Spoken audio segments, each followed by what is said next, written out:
Gak ngerti aku. Assalamualaikum warahmatullahi wabarakatuh.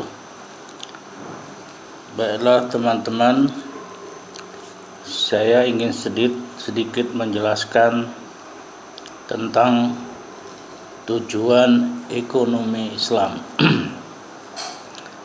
Sebelum itu saya ingin menegaskan sekali lagi bahwa belajar ekonomi Islam itu sama halnya belajar agama Islam, karena ekonomi Islam itu bagian dari agama Islam, sehingga sumber-sumber yang mendasari ekonomi Islam adalah dari Al-Quran dan hadis.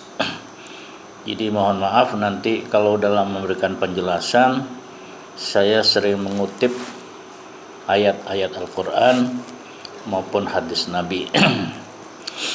Jadi belajar ekonomi Islam itu tidak lepas dari belajar agama Islam. Membahas ekonomi Islam tidak lepas dari akidah Islam. Akidah Islam tentang untuk apa manusia itu dihidupkan, apa tujuannya dan sebagainya. Seperti yang sudah kita ketahui bahwa kita dihidupkan oleh Allah di atas muka bumi ini adalah sebagai khalifah, sebagai pemimpin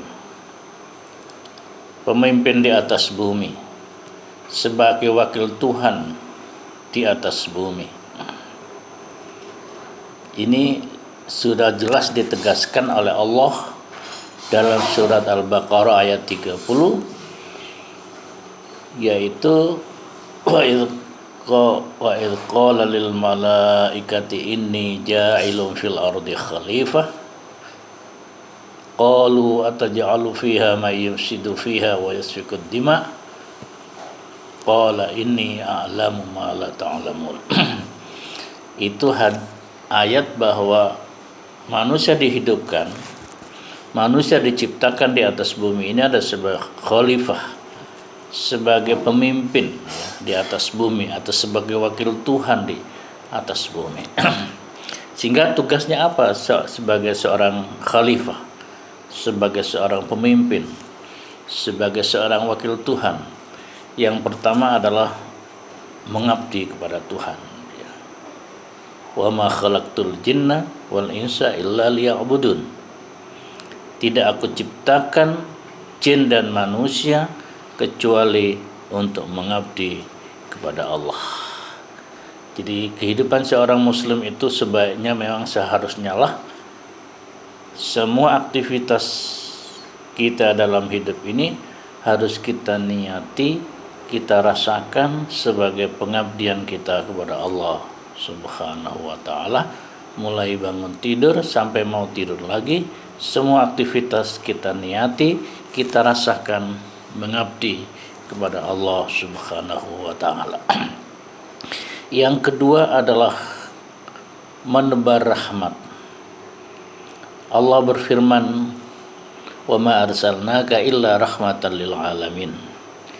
Tidak aku utus kau Muhammad kecuali untuk memberikan rahmat kepada semua alam, memberikan rahmat kepada semua ciptaan, memberikan rahmat kepada semua umat.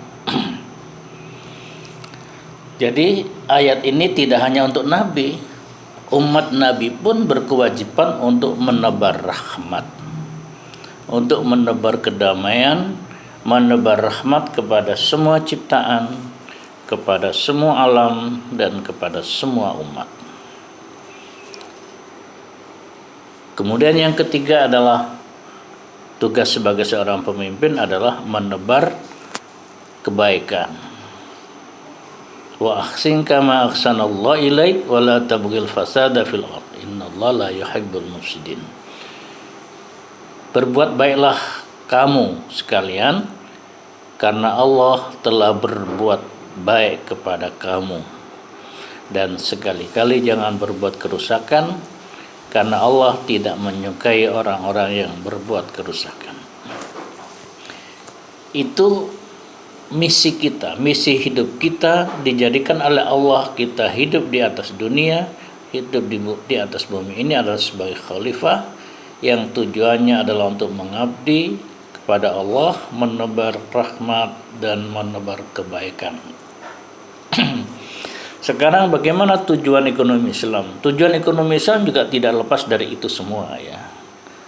Misalnya kalau kita rinci dalam buku literatur adalah bahwa tujuan ekonomi Islam itu yang pertama adalah tercapainya kebahagiaan di dunia dan akhirat.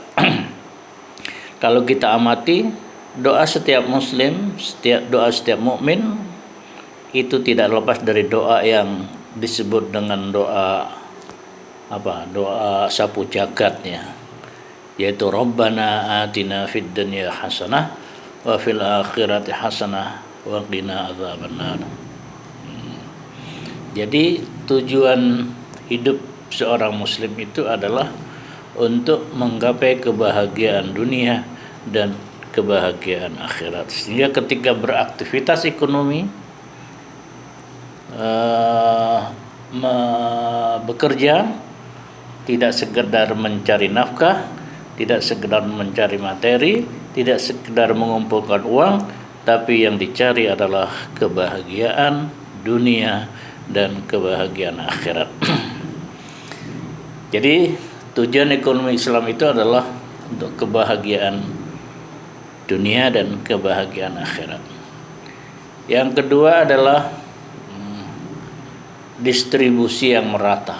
Ya, tadi bahwa dikatakan bahwa kita manusia adalah pemimpin atau khalifah Allah di atas bumi, yang salah satu tugasnya adalah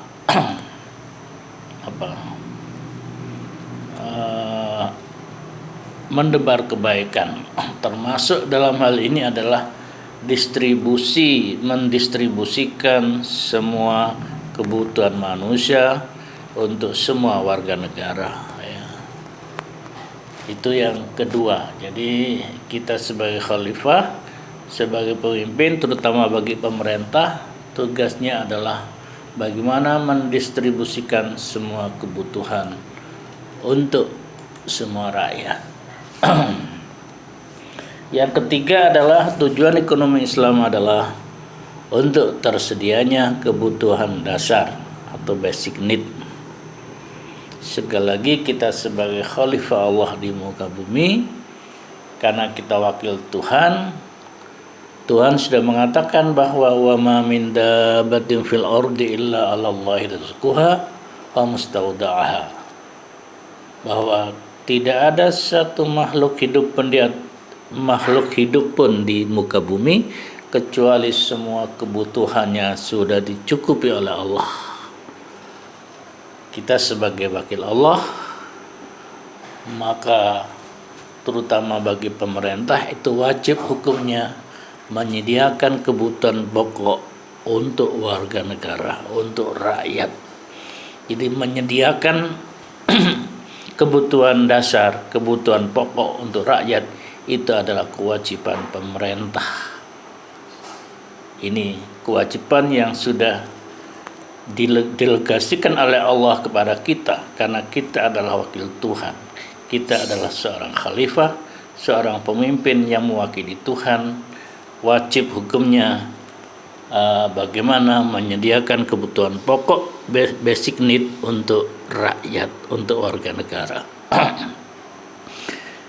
Kemudian yang keempat adalah tegaknya keadilan sosial ya. Jadi salah satu tujuan ekonomi Islam adalah tegaknya keadilan. Allah selalu berfirman bahwa kita harus menegakkan keadilan.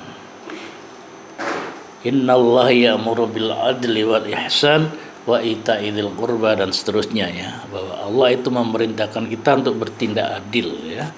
Kita sebagai pemimpin, baik dalam pemimpin keluarga, pemimpin di masyarakat, pemimpin negara, itu wajib hukumnya menegakkan keadilan, termasuk dalam merancang sistem ekonomi.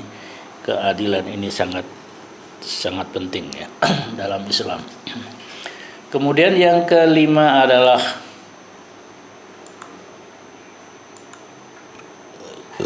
mengutamakan persaudaraan dan persatuan. Jadi persatuan dan persaudaraan ini penting ya. Misalnya ada firman Allah, wa'tasimu bihablillahi jami'a wa la tafarraqu, dan seterusnya ya. Berpegang teguhlah kamu sekalian dengan agama Allah dan jangan bercerai-berai.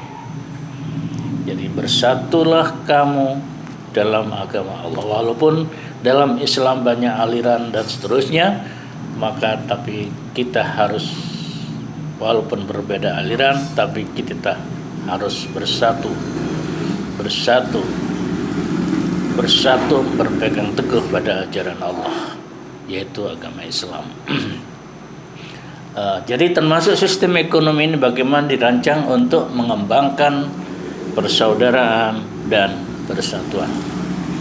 Yang keenam adalah pengembangan moral dan material. Ini penting dalam sistem ekonomi Islam ya.